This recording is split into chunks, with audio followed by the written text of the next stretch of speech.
Hello, everybody, and welcome to another Coalition of Black Trade Unions Detroit's Political Action Workshop. Know before you go, vote.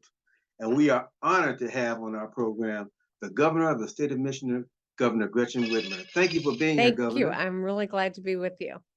And of course, I'm so excited. I forgot to tell everybody, my name is Michael Joseph, and I'm the president of the Detroit chapter of CBTU. And we're joined by our second vice president, the co producer of this program, as well as our engineer, who we couldn't do without, Mr. Phil Holyfield. So we welcome you, Governor, on behalf of all the Detroit chapter members, all matter of fact, entire Region 7 of CBTU here in Michigan. We welcome you. So we're going to get right to it because I know you're on a tight schedule. Uh, Jobs. We're in labor. We think about jobs, and the world economy has changed. I was going to say it's changing, but it's already changed.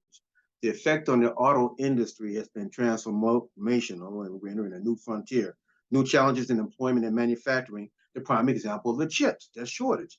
Another example are the new electric vehicles. What is your administration doing to address these issues? Yeah, well, I appreciate the question. We're proud to be the home of the auto industry, put the world on wheels, but also built the middle class because of unions in Michigan. And so as we look at this historic transformation that's happening in autos, we need to make sure that Michigan's leading it, right? This is global competition. We're competing with our fellow states to make sure that that investment happens here in the future of autos, building batteries, building electric vehicles.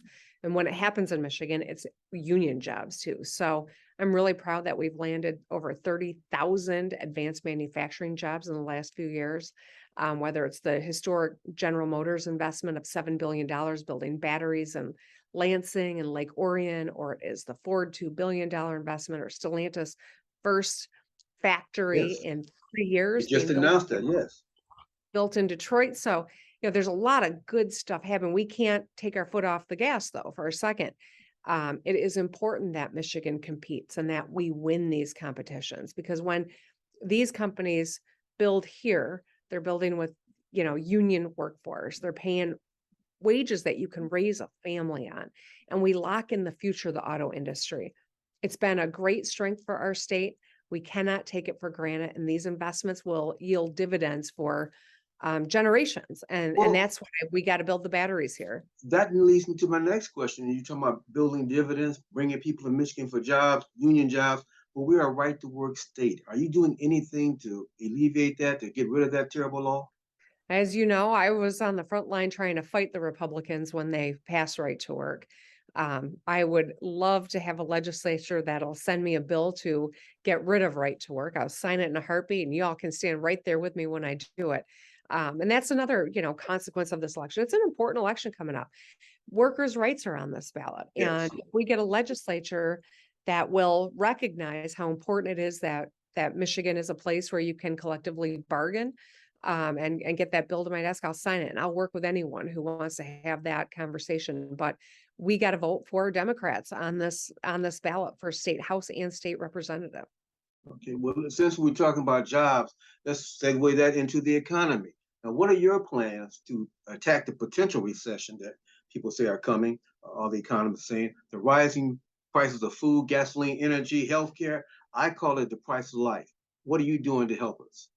Yeah, so we know inflation is a global problem, and a governor can't single-handedly deal with global inflation. But what we can do is put more money in people's pockets, whether it is expanding access to low or no cost daycare, or it is creating paths into skills that are tuition free, which we have done on both fronts, or it is repealing the retirement tax, increasing the earned income tax credit. These are people who are working full time but not making enough to pay the rent and take care of their families. So that's would represent $3,000 in the pockets of 700,000 families in Michigan if we could just triple the earned income tax credit.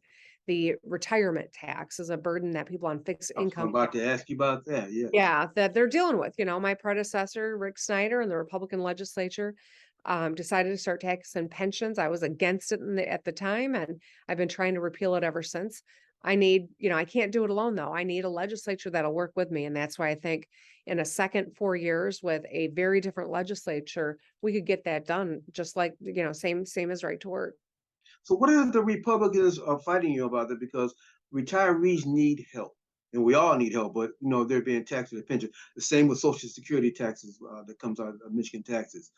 If you, well, let me put it this way: we understand some of the Republicans need to interfere with what you're trying to do, but if you were able to get those things passed, the reduction of tax, elimination of taxes on pensions, etc., what would you do to replace the revenue? So, what we have done, one of the remarkable things is despite having all these historic challenges, right? A global pandemic, polar vortex, I mean, 500-year flooding events. We've had so many crises that we've had to confront, and we've done it. We've put people at the center of our work. We saved a lot of lives during the pandemic. We kept people safe. But, we also put our fiscal house in order. We have paid down $14 billion of state debt. We have amassed a record rainy day fund and left $7 billion on the balance sheet. We could utilize those funds to give people some relief right now. And that's how we would pay for it. And these are sustainable ways that we can help working families. Okay, let's stay on the economy, in the sense that crime, how crime affects people, and hope. I'm not just talking about people being robbed or houses being broken in, but mentally it affects people. And I want to talk about same thing with school safety. We can't eliminate crime by incarceration. We know that. What are your plans to reduce and fight crime? We've made record investments on a lot of fronts, and we've put about $1 billion additional into public safety. So we can recruit and we can train, we can shore up pensions for people who serve, put their lives on the line. You should be able to retire and know that you're going to be okay. Your pension is protected. So we've done a lot of that to help diversify our ranks, to help make sure that we can keep communities safe. We know, though, that across the country, there's been a spike in crime. We know that the pandemic has exacerbated the stressors and that more guns were purchased during the pandemic, which is a part of the gun violence problem that we have in this country, and only this country, by the way. I think one of the toughest moments is when I've had to call someone who's lost a relative to gun violence, or a surviving family of a police officer who was killed because of gun violence, or families who lost a child that was killed in school because of gun violence. I've sadly had to make too many of those calls, attend too many of those visitations and vigils. And that's why, our efforts to support our police, but also to recognize that we need to wrap our kids with mental health supports, to Mhm. recognize that we need to have some common sense gun safety measures, background checks, secure storage, Mhm. red flag laws. These are policies that have been proven not to impact hunters' rights, but to make communities and schools safer. And that's why I support them. So gun control is a key component of your plan to fight against crime. Well, there's no, you know what, in this country and only in the United States of America is the number one killer of our children, guns. We're the only country in the world that the number one reason kids die is because of gun violence. It's unacceptable. So yeah, I do think we need to make sure that we've got some responsible gun safety policies on the books. That's how we get guns out of dangerous people's hands, prevent them from getting there in the first place, and make sure that responsible gun owners are being responsible and locking up their weapons when they're not using them. Well, one of the things we do know, you get a lot of labor support. Not all labor unions in this state have supported you, as well as a lot of police unions that have supported you. And but you still get that pushback on gun control and crime. But let me ask you another view of crime, personal from you personally. You and your family were placed in a potentially dangerous situation. I know that must have been frightening. Thankfully, law enforcement was able to intercept it. But sadly, public servants now are being threatened around this country, unfortunately, here in our state. How did you handle that situation personally? And did you ever think about leaving public service? I appreciate that question. I'll tell you this. I'm a human being.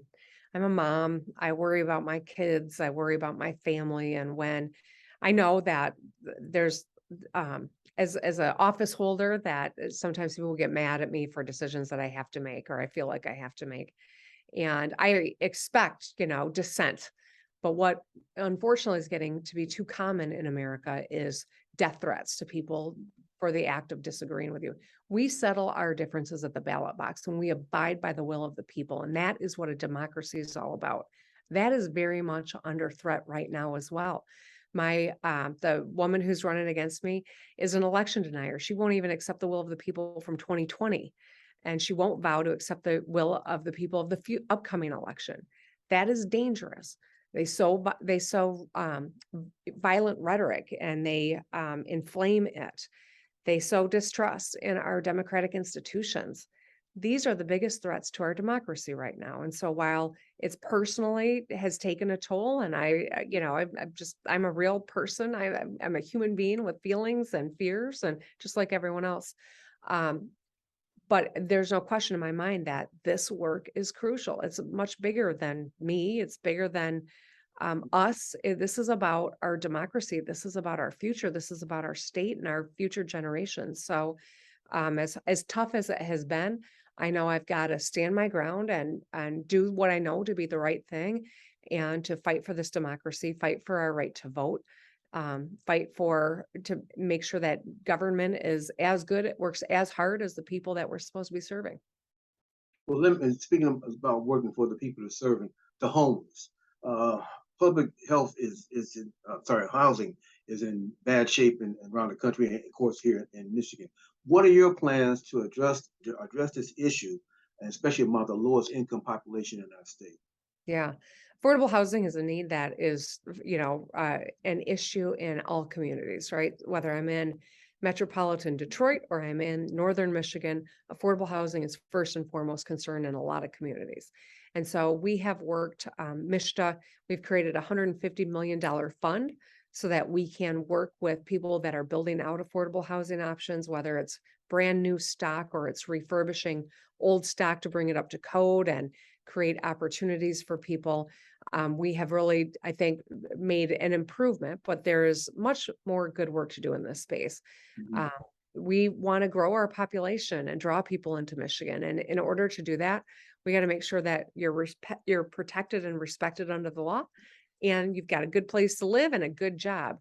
We've got the first two, but we got to make sure that people have, a great place to live. And so this is ongoing work, but we're making progress. I'm proud of that, and I know the most important thing for dignity and to be able to get ahead in this life is to have a safe place to put your head at night, a predictable place, whether we're talking about kids doing their homework or adults being able to show up at work and be ready for the day. That affordable housing, safe place to live is really important. And those are some great things you talked about, being a great place to live, have a job, but also education for adults and for children. That will really bring folk here. They know they have a good educational system here in Michigan. Let's talk about that. Low reading schools, equal funding in classes, class size, recruiting and retaining teachers. How do we do that? And specifically, let's talk about your policies, how they affected the state and what you plan on doing in the future regarding education. Yeah, absolutely. So, public education, 5 generations of my family have attended Michigan public schools. This is personal. My girls went to East Lansing public schools. They now go to school, university here in Michigan. Proud of them. But I know that not every child has the same opportunity at a great public education. And that's why we've put record funding into public schools every year for the last 4 years.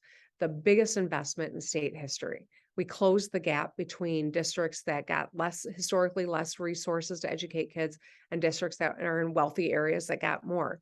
That always flew in the face of the science that tells you a kid in poverty needs more supports to be on equal footing. And historically, we're like this: you're in poverty, you get less supports, and vice versa.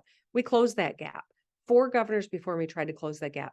But not only did we build in that equity, that equality, we built in equity by putting more resources into at-risk and English language learners and career tech programs and kids with special needs. This is how we level the playing field. So we've made a massive investment, dropping class size, supporting teachers, wrapping our kids with mental health supports, tripling the number of literacy coaches. This is really critical stuff to getting our kids on track. We want Michigan to be a top 10 state for literacy. We got work to do to get there, but that's the goal. And that's why these investments are so important. We've laid the groundwork. We've got to keep doing the work. Now, I'll tell you this, this is a critical and stark difference in this upcoming election. My opponent is supported by Betsy DeVos. She supports Betsy DeVos's plan to take $500 million out of our public education system and put them into for-profit and parochial schools. That is dangerous. That compromises the education for every child in Michigan and sets us back. I would also submit that it's important for voters to know that on her education talk show, I put it in quotes because it wasn't really news, but it was propaganda. She hosted a guest who said, we should take Martin Luther King Jr. out of textbooks. Now, if you think it's okay for Betsy DeVos to decide what the curriculum is and to take out historical figures based on whatever political issue they have at the moment, I think it's very dangerous prospect, and people need to know really how stark the contrast is between what we have done and where we want to be headed and what they're talking about doing. Oh yeah, that's very stark. As a matter of fact, we had Angelique Peterson Mayberry, who was the board president of the Detroit school system, and she said that you are doing a great job working with them in Detroit, trying to improve the situation for the Detroit students. So we thank you for that. But I want to talk about the Flint students. Mhm. And we're in the last few minutes of our interview. Again, I appreciate you taking time out of your schedule for our people to not hear commercials, but hear directly from you. Yeah. Flint, what is your administration doing to help the young people in Flint? And what are your thoughts on the legal aspects that just came out regarding Governor Snyder and his administration when they threw out the charges? Yeah, so when the Flint water crisis happened, I was the Democratic leader in the Senate, and I fought Governor Snyder and their effort to take away local control and to put in emergency managers. I was in the minority. They won that battle, and that's when they put in an emergency manager who made the decisions not to treat the Flint water. And the people of Flint paid the worst price for that decision, right? I mean, their health was undermined, the value of their homes was taken away. I mean, it has had a generational toll. That's why, since being governor, we've made it a priority to expedite replacing the pipes, to put more resources into education and nutrition, because we know if we're going to mitigate the harm that lead has done, a lot of times that can happen through nutrition, which is a helpful thing, but not accessible for everyone. And that's why we've made such a priority. We have reached a settlement with the folks that were suing Flint, I think, or suing the state of Michigan. I'll tell you, one of the least favorite aspects of this job is I inherited all my predecessors' lawsuits. And so the people of Flint versus Snyder became people of Flint versus Whitmer. And that's why we were able to get it settled and to get a $600 million settlement for the people of Flint.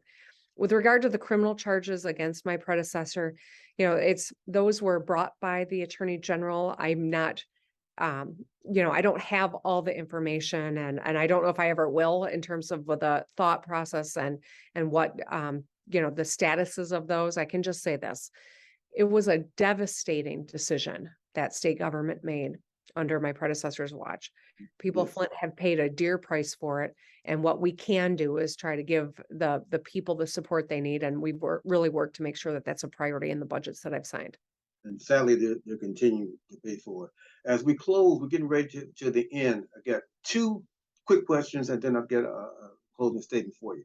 Fix the damn roads. You ran on that. Fix the damn road. And now we see a lot of road work going on. But my question may be a little different because with COVID, that stopped a lot of things with what was happening with there. But also, you didn't have the support of the legislature. Was the money that came from the government, from the federal government, enabled you to get the roads fixed? Is that what's happening, or is it something that you did? So we got 880,000 lane miles of roads in Michigan, and decades of disinvestment meant we had to do something. So we did a bond. I put a proposal in front of the legislature. Not only would they not do it, they wouldn't even come back to the table with an alternative. I don't have time for that. So I bonded. We put $3.5 billion into state trunk lines and bridges. When we bond, I can't use that money for local roads. So we're rebuilding state trunk lines and bridges. We got a lot of money from the federal government. Thankfully, to the Biden and Harris administration, we got billions to continue this work. So I would love to have a legislature that'll come in a second term and really partner with me so we can support locals in their work to rebuild roads and bridges.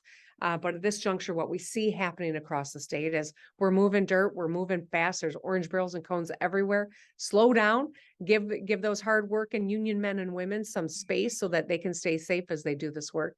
And we're making progress, but like anything, after decades of underinvestment, there's still quite a bit more to do. Hey, So Michael, our people have hope that it's going to be done. If you're reelected, you're going to keep it going? Absolutely. Okay. Now, as we get ready to close, it's a very personal issue that has come up with men and women throughout our state, and you very passionately spoken about how you feel about it. Tell us your thoughts about Proposal 3. Do you support it or you do not support it? And also about the reproductive rights for women and men in this state. So I'm going to vote yes on all three proposals. One is about financial transparency for elected officers. I think that's important. Number two is expanding and protecting voting in Michigan. And the third is reproductive rights protection. For 49 years, women and our families have been able to make our own decisions about family planning, about health. And this Supreme Court case that overturned Roe v. Wade throws all of that into chaos. It is a scary time. In Michigan, we could revert to a law that makes abortion a felony, no exceptions for rape or incest or health of the woman, throwing doctors and nurses in jail. That's really, we are looking at going from a state where women have been able to make these decisions to one of the most extreme laws in the country is the possibility. We've kept that from happening with my lawsuit. We now have an opportunity to enshrine reproductive rights into our Constitution, whether it's a choice that the people that are tuning in would make or not. The vast majority of us want and understand that that can only be made by the person that is confronting the pregnancy, whether it's an unwanted, unplanned pregnancy, or it is a pregnancy that threatens the life of the woman, or it is a pregnancy that cannot be carried to term and catastrophically went wrong. These are decisions that are inherently personal and can only be made by the person going through it. And that's why I'm voting yes on ballot number 3. And now, are you supporting, or give us your opinion, without exception, or are there limitations? There's always limitations. Proposal 3 has a built-in limitation. It's around viability, which echoes what we've had on the books for the last 49 years. Okay, and my last question to you, first of all, on behalf of Phil and myself and the entire membership and leadership of the Detroit chapter of CBTU and all of all of the chapters in Michigan and Region 7, we thank you for taking time to speak with us. And those of you who are not in CBTU, we hope that you will know before you go and vote. My last question to you, Governor, is this. Notwithstanding your supporters and critics, you got a lot of criticism for your handling of the COVID situation. You got a lot of support for the handling of the COVID situation, all those different things. And tie this into your closing statement as well. What would you say is your biggest achievement during your time in office, and what has been your biggest failure? I'm very proud of the fact that we saved thousands of lives during COVID. I'm proud of the incredible historic investment we've made in public education and skills training and all the great union jobs that we've been able to land here in Michigan. I am a human being, and I was working as fast as we could with lives on the line. If I could go back in time with the knowledge we have now about the virus that we didn't know a lot about in the early days, I probably would have made some different choices along the way. But there's no question that I was listening to the experts and putting people's safety at the center of the work that we did. And, when studies say that thousands of people are here who wouldn't have been if we would have just let the virus run rampant, right there is enough evidence for me to feel good about the work that we had to do during the crisis none of us could have ever imagined. Okay, and Governor, the last word, the last question to you is, why should the people vote for you to be governor? Well, we're making a lot of progress in Michigan. We've had record announcements. We're locking in future generation jobs that pay well, enough to raise a family on. made record investments in public education and public safety and our roads, et cetera. We need to put our foot on the gas. Now is not the time to go backward. We can't afford that. We got to make Michigan a leader. We've already built the foundation for that. Let's throw our foot on the gas together. Thank you, Governor, for your words, and thank you for your time. And thank you all for watching. The most important thing to hope you guys program is that you'll know before you go. You can make an intelligent decision. Most important thing is to make sure you go out and vote. The early voting, you can go right now, especially those in the city of Detroit. There are stations all around there. The most important thing is everybody exercise your power. Vote. Thank you, Governor Whitmer, for being with us. And thank you, everyone, for watching. Until next time, I'm Michael Joseph on behalf of CBTU. Thank you. As you know, CBTU Detroit does not support any candidate for office or any of the proposals, but our job is to educate and motivate the electorate to the polls. I hope this program has been helpful for you. Thank you for watching.